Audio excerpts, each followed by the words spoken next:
Assalamualaikum warahmatullahi ta'ala wabarakatuh.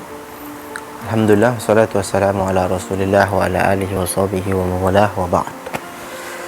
Langsung saja, sahabat Abqari dimanapun berada, kita menjawab pertanyaan dari akun Google Habil Asron 5835. Ini 1 bulan yang lalu baru kita tanggapi.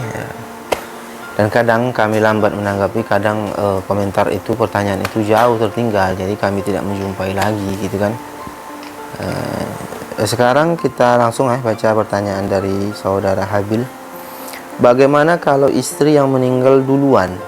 Nah, Ustadz, bagaimana kalau istri yang meninggal duluan Ustadz mandul? Istrinya berarti suami istri tak punya anak berarti ya. Ayah dan ibunya sudah meninggal, ayah ibu mayat sudah meninggal, dan harta sebelum meninggal sudah dibagi 2, suami dan istri. Berarti suami istri ini mungkin mereka sebelum meninggal sudah bersepakat membagi harta menjadi 2 ya. Sama-sama bekerja, contohnya sama-sama guru atau sama-sama PNS atau sebagainya. Intinya di sini tidak disebutkan apa pekerjaannya, intinya harta sudah mereka bagi 2 sebelum meninggal. Kemudian istri meninggal dan tidak punya keturunan. Qadarullah, istri meninggal dunia ya. Duluan. Bagaimana hartanya yang dimiliki istri? Maksudnya berapa bagian suaminya dari harta yang ditinggalkan istri? Jadi bagian yang didapat oleh si suami dari harta istrinya. Ya, kalau seandainya tadi kita anggap hartanya 500 juta, kemudian dibagi 2, masing-masing 250, kemudian si istri sudah dapat 250, meninggal, dan mereka masih sebagai suami istri yang sah ya. Nah, kalau tidak sah atau sudah bercerai ceritanya lain, maka di sini kita anggap suami istri yang sah, istrinya meninggal, maka 250 juta itu si suami mendapatkan 1/2. Karena si mayat tidak punya keturunan, mandul tadi disebut ya kan.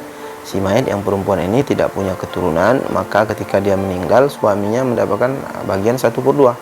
Sisanya kemana? Sisanya diambil oleh saudara-saudari si mayit. Kalau mayat punya saudara-saudari, kalau tak ada Ustaz saudara-saudarinya, berarti keponakan. Mayat keponakan laki-laki dari saudara laki-laki. Keponakan gak ada Ustaz. Anak keponakan. Keponakan itu punya anak, nggak ada juga, maka paman. Si mayit ini punya paman dari ayahnya, dari sebelah ayah. Si mayit perempuan ini punya ayah tak ada. Ayah ini punya adik beradik yang laki-laki saja. Bibi tidak masuk, hanya yang paman-paman yang laki-laki saja. Paman-paman kalau yang ini hidup, yang kandung, maka pamannya ini mengambil sisanya yang 1/2. Oh tak ada Ustadz, paman kandung, paman saya ada, paman saya ambil. Paman saya tak ada juga. Jadi anak paman, yaitu sepupu yang laki-laki saja.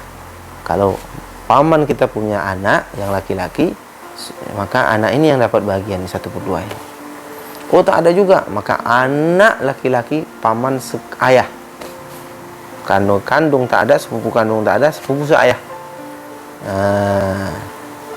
Kalau seandainya si mayit tadi tidak punya saudara atau saudari.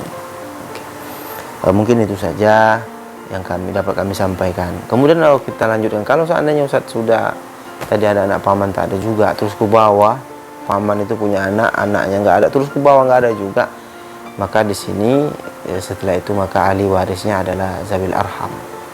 Mereka yang tidak termasuk dalam ahli waris yang 25 orang, maka mereka ini adalah zawil arham, keluarga yang punya hubungan dengan si mayit. Siapa-siapa itu zawil arham? Mereka yang selain 25 orang ahli waris. Mungkin itu saja yang dapat kami sampaikan dari tangkapan pertanyaan ini, semoga bermanfaat. Silakan like, share, dan subscribe ya. Assalamualaikum warahmatullahi taala wabarakatuh.